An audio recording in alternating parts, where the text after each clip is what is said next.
I'm Karina Fraley for Expert Village, and now we're just going to be finishing off our little pine cone turkey. So we have put in the feathers and we are ready to give it its little feet. Now for this, you are probably going to want to go ahead and use the hot glue gun, and again, help your children, because I don't think that regular glue will do the job as well on the pine cone. So it's very easy. You just heat up your glue. Just put some little strip of glue there.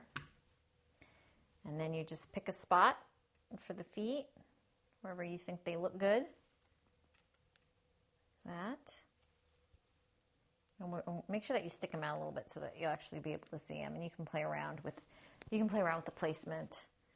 And that one's going to go there. And find a little spot for it to cling to, like that. And those are the feet. And next we're going to make the head. Now the head is kind of a freehand shape. You're just going to want to take your pipe cleaner, fold it in half like that, and then kind of grab it halfway down again and fold it under.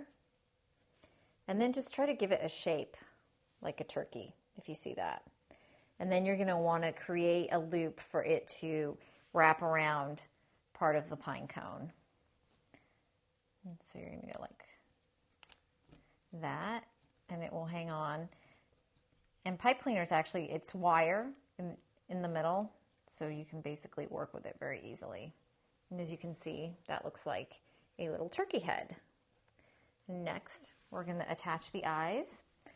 And these are little pom-poms. Again, they come in different sizes, different colors, in little packs at the craft store. They are very inexpensive. And these also work well with your hot glue gun. So again, help your child put a little dot and then just pick a spot. And there you have it, an adorable little turkey. This project has been around for years, but it never gets old. Stick around in the next clip. I am going to show you how to make a pilgrim placeholder.